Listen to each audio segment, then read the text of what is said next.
வன்னியரசு 4 பேர் பேசினதையும் கேட்டீங்க.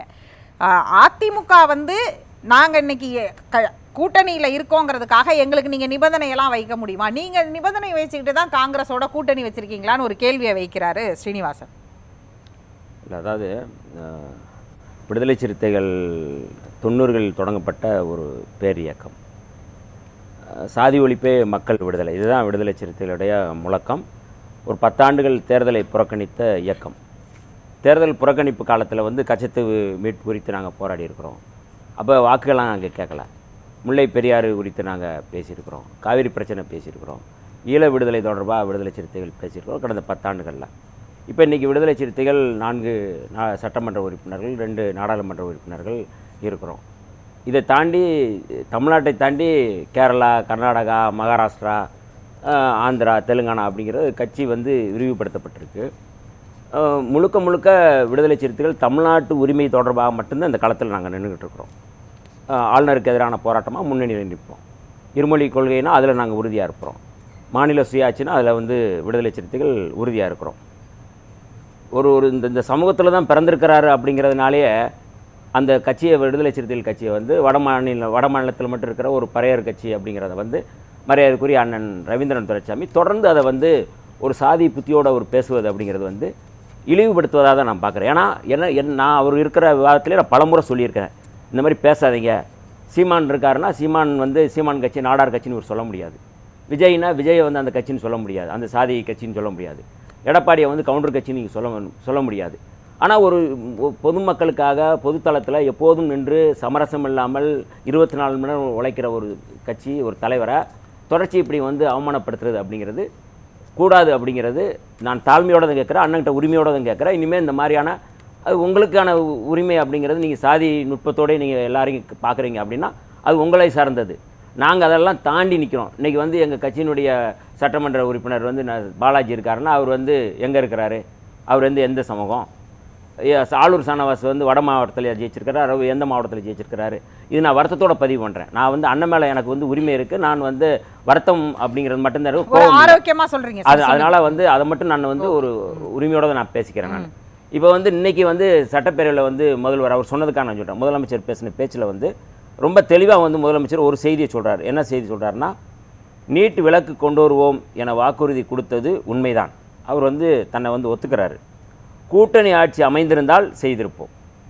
இப்போது பாஜகவுடன் கூட்டணி வைத்துள்ள நீங்கள் நீட் விலக்கு நிபந்தனையை கூறி கூட்டணியை தொடர அருகதை உள்ளதா அப்படின்னு சொல்லி முதலமைச்சர் கேட்குறாரு. சட்டப்பேரவையில் எடப்பாடி பழனிசாமி அவர்களும் எதிர்க்கட்சி தலைவர் ஆக்கப்பூர்வமாக அதற்கும் பதில் சொல்லியிருக்காரு. அந்த பதிலும் நாம் சொல்லலாம். நீட் தேர்வை கொண்டு வந்தது காங்கிரஸ் திமுக ஆட்சி, அதை தடுப்பதற்கு நாங்கள் கடுமையாக முயன்றோம் சொல்லி அவர் சொல்கிறார்.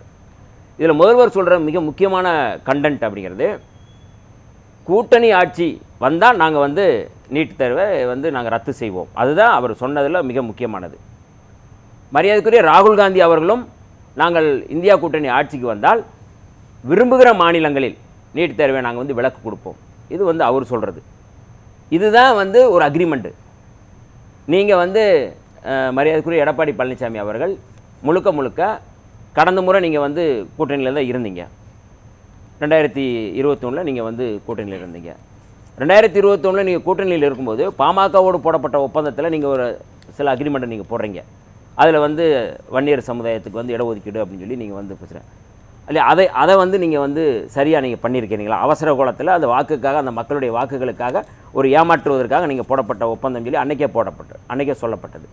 ஒரு 10 நாள் இருந்த இடைவெளியில் தான் அதை போட்டாங்க. அது செல்லாது அப்படிங்கிறது தெரியும், ஆனால் அதை போட்டாங்க. அது ஒரு பொறுப்பற்ற ஒரு செயலாக தான் நான் அதை பார்க்குறேன். அதே போல் இன்றைக்கி அவர் நீட்டு தொடர்பாக பேசுகிறாரு. நீட்டு தொடர்பாக ஆக்கப்பூர்வமாக மரியாதைக்குரிய அண்ணன் ரவீந்திர துரைசாமி அவர்கள் சொன்னது போல் தமிழ்நாட்டில் எல்லா கட்சியும், பாஜக தவிர எல்லா கட்சியும் எதிர்ப்பு தான் தெரிவிக்கிறோம். முழுக்க நீட்டுக்கு எதிராக தான் நம்ம நிற்கிறோம். நீங்கள் இந்த நீட் எதிர்ப்பில் எந்தெந்த களத்தில் நின்று எவ்வளோ கடுமையாக நீங்கள் போராடி இருக்கிறீங்க அப்படின்னு கேட்டால் அப்படி எதுவும் இல்லை. நீங்கள் போகிற போக்கில் நீங்கள் சொல்கிறீங்க. முதல் முறையாக அவங்க நின்று எவ்வளவு போராடி இருக்காங்களா? அவங்க காலகட்டத்தில் 2 முறை சட்டமன்றம், அனைத்து கட்சி கூட்டம், அவங்களுக்கும் அதுக்கான உரிமை இருக்கு. நான் என்ன கேட்குறேன், நீங்கள் கூட்டணியில் இருக்கும்போது எவ்வளவு நீங்கள் அழுத்தம் கொடுக்குறீங்க, போராடுறீங்க அப்படிங்கிறது இருக்குல்ல, அதை தான் கேட்குறாரு முதலமைச்சர் அவர்கள். உங்கள் ஆட்சி காலத்தில் தான் முதல் சாவு அனிதா. உங்களுடைய ஆட்சி காலத்தில் தான் இந்த மாதிரி நீட்டில் ஒரு சம்பவம் நடக்குது, மிக கொடூரமான ஒரு தற்கொலை நடக்குது, மரணம் நடக்குது அப்படின்னா அனிதாவுடைய மரணத்தை அதிலிருந்து தான் நம்ம வந்து எல்லாத்தையும் சொல்ல முடியும். அப்படி தான் நம்ம வந்து பேச முடியும். அதில் நீங்கள் என்ன ஆக்கப்பூர்வமாக செஞ்சுருக்கிறீங்க? அப்போ நீங்கள் வந்து திமுக அரசுன்னு விட்டுருங்க, அதை விட்டுருங்க, திமுகன்னு விட்டுருங்க. தமிழ்நாடு அரசு முன்னெடுக்கின்ற நீட் எதிர்ப்பு களத்தில் நீங்கள் எவ்வளோ தூரம் வந்து ஒத்துழைப்பு கொடுக்குறீங்க? இப்போ சமீபத்தில் நடந்த அனைத்து கட்சி கூட்டத்தில் நீங்கள் கலந்துக்கிட்டீங்களா? அதில் வந்து நீங்கள் என்ன ஒத்துழைப்பு கொடுத்தீங்க? பாஜக என்ன முடிவு எடுத்ததோ அந்த முடிவு தான் நீங்கள் எடுத்தீங்க. எப்படி வந்து நீங்கள் வந்து நீட்டு தொடர்பாக நீங்கள் வந்து பேச முடியும்? இப்போ நீங்கள் ஏற்கனவே வந்து காமன் மினிமம் ப்ரோக்ராம் அடிப்படையில் தான் பொது சிவில் சட்டத்தை கொண்டு வரக்கூடாது. கலைஞர் வந்து ஆளுமைப்படுத்தினார். பொது சிவில் சட்டத்தை பேசக்கூடாது, 370 நீங்கள் பேசக்கூடாது, எல்லாத்தையும் அவர் பேசுகிறார், கொண்டு வந்து சொன்னார். கலைஞர் இருக்கும்போது அதை கேட்டுக்கொண்டு தான் வாஜ்பாய் அவர்கள் கூட்டணி வச்சார். நீங்கள் அதை வந்து பேச முடியுமா? நீங்கள் வாயே பேச முடியலையாங்க. வந்து டெல்லியிலேருந்து வர்றாங்க, வந்து உட்கார்றாரு, நீங்கள் எதுவுமே அறிவிக்கலையே, அவங்க அறிவிச்சுட்டு அவங்களே முடிவுன்ட்டு தோலை தட்டி கொடுத்துட்டு போயிட்டு இருக்காங்க. இது எப்படி வந்து நீங்கள் வந்து ஒரு ஆளுமை, அவர் சொன்ன நெஞ்ச உயர்த்தி வந்து அப்படின்னு சொல்லி சொல்கிறார் எடப்பாடி அண்ணன் வந்து நெஞ்ச உயர்த்தி பேசுகிறாரு அப்படின்னு சொன்னால் எப்படி அது வந்து சரியாக இருக்கும்? அப்போ இந்த இடத்துல இருந்து நம்ம வந்து பார்க்கும் பொழுது இன்றைக்கு ஆளுநர் என்கின்ற ஒருவர் அவர் எப்படி வந்து உச்சநீதிமன்றத்தால் குட்டுப்பட்டிருக்கிறாரு. 142 வந்து எப்படி வந்து புரட்சியாளர் அம்பேத்கர் யாத்து கொடுத்த அந்த அரசியலமைப்பு சட்டத்தை வந்து மிக தெளிவாக பயன்படுத்தப்பட்டிருக்கு. ஒரு வாக்குறுதியை கொடுக்குறீங்க, அந்த வாக்குறுதி குறித்து, அதாவது நீங்கன்னு நான் குறிப்பிடுறது திமுக கூட்டணி கட்சிகள், நீங்க ஒரு வாக்குறுதியை தேர்தல் வாக்குறுதியா கொடுக்குறீங்க, அது குறித்து அவங்க கேள்வி எழுப்புறாங்க. நீங்க வந்தோடனே செய்யறேன்னு சொன்னீங்களே அப்படின்னு உங்களை கேள்வி எழுப்புறாங்க. திரும்ப நீங்க வந்து நீங்க ஏன் அந்த கூட்டணியில இருக்கீங்களே, நீங்க செய்றீங்க அப்படின்னு அந்த பக்கம் அவங்க பக்கமே அதை தள்ளுறதுங்கிறது சரியான இல்ல. சரி, நீங்க சொல்றது சரி. ஒரு வலிமையான ஒரு அரசு, ஒன்றிய அரசு இருக்குது அப்படின்னா அந்த ஒன்றிய அரசுக்கு எவ்வளவு நம்ம வந்து சட்டப்பூர்வமாகவும் மக்கள் மன்றத்திலும் எவ்வளவு நம்ம அழுத்தம் கொடுக்குறோம் அப்படிங்கிறதுலேருந்து தான் நம்முடைய பங்களிப்பை நம்ம சொல்ல முடியும். உறுதியாக நீங்கள் வந்து எந்த இடத்துல இப்போ வந்து ஆளுநருக்கு எதிரான போராட்டத்தை உறுதியாக முன்னெடுத்தது திமுகவா அதிமுகவா? நான் கேட்குறேன் கேள்வி. இன்றைக்கி வந்து ஆளுநர் வந்து எவ்வளவு மோசமான மாநில அரசுக்கு எதிராக இன்னொரு அரசு நடத்துகிறாரு, இது நம்ம சொல்ல உச்சநீதிமன்றமே சொல்லுது. நேர்மையற்றவர்ன்றது ஆளுநர் ரவியை வந்து நேர்மையற்றவர் அப்படின்னு சொல்லி சொல்லுது. நேர்மையற்றவர் அப்படிங்கிறத அம்பலப்படுத்தியிருக்கோமா இல்லையா இந்த அரசு? நீங்கள் அம்பலப்படுத்தினதுக்கப்புறம் தான் இந்த 10 மசோதாக்கள் கொண்டு வருது. இப்போ நீங்கள் வந்து போட்டிக்கு வந்து நீங்கள் வந்து அங்கே வந்து ஒரு ஊட்டியில் வந்து அவர் ஊட்டிக்கு போகிறதா இருந்தால் தனியாக போகலாமே கோடை காலத்துக்கு. இப்போ வந்து நீங்கள் வந்து துணைவேந்தருக்கான ஒரு இதை வந்து நீங்கள் நடத்துகிறோம் அப்படின்னு சொன்னால் அதை அதுக்கு கண்டிக்கிறதுக்கு கூட ஒரு அறிக்கை கொடுத்துருக்க முடியுதா? எடப்பாடி அவர்கள் எதிர்க்கட்சி தலைவர், ஆக்கப்பூர்வமான எதிர்க்கட்சி தலைவர், சரி, இதை கண்டித்து ஒரு அறிக்கை கொடுக்க முடிஞ்சதா? இப்போ கூட ஒரு வார்த்தை சொல்ல முடிஞ்சதா?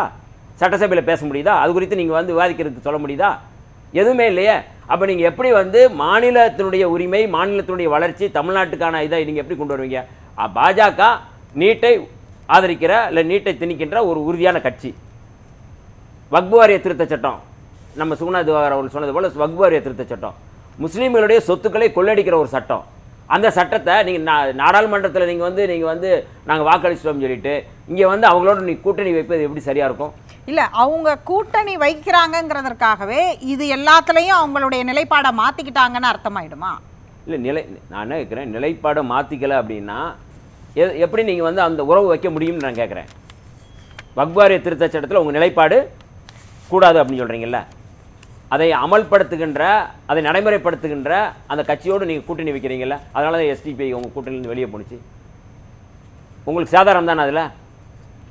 நீங்கள் இவ்வளோ வருஷமாக நீங்கள் 2021 தொடர்ச்சியாக நீங்கள் வெளியில் வந்து என்ன சொன்னீங்க? பாஜகவோடு நாங்கள் கூட்டணி வைக்க மாட்டோம் தானே சொன்னார். அவர் தான் சொல்கிறாரு, வேறு யாரும் சொல்லலை. எடப்பாடி அவர்கள் தான் சொல்கிறாரு. அவர் வார்த்தையை அவரே காப்பாற்றலைல. இப்போ 4 வருஷம் அவர் தானே ஏமாத்தினார். அவருடைய வார்த்தையை அவரே காப்பாற்ற முடியலன்னா எந்த வாக்குறுதியை அவர் காப்பாற்றுவார்? அன்றைக்கு கூட்டணி வைக்கல, அதனால கூட்டணி வைக்கலன்னு சொன்னாங்க. இப்ப ஒரு தேர்தல் வருது, இந்த தேர்தலுக்கு கூட்டணி வைக்கிறதுங்கிறது ஒரு நிலைப்பாடு தானே. எஸ்டிபிஐ மாநாட்டில் அவர் சொன்னார் 2024ல் 2026 நான் கூட்டணி வைக்க மாட்டேன்னு அவர் தான் நாங்கள் சொன்னார். ஒரு சாதாரண அவர் சொன்ன வார்த்தையை, அவருக்கு கொடுத்த வாக்குறுதியை அவரே காப்பாற்ற முடியலன்னா எந்த வாக்குறுதியை அவர் காப்பாற்றுவார் சொல்லுங்கள்? நீட்டு தொடர்பாக அவர் காப்பாற்றிடுவாரா? என்ன காப்பாற்ற முடியும்? வக்பு வாரியம் தொடர்பாக காப்பாற்றிடுவாரா? என்ன காப்பாற்ற முடியும்? குடியுரிமை திருத்த சட்ட சம்பந்தம் என்ன சொன்னார்? முழுக்க அவர் வந்து அவங்க அதே கேள்வி உங்களை கேட்குறாங்க. நீட் வாக்குறுதியை நீங்க ஏன் காப்பாற்றல? உங்களை அதுதான் நான் கேட்குறேன்.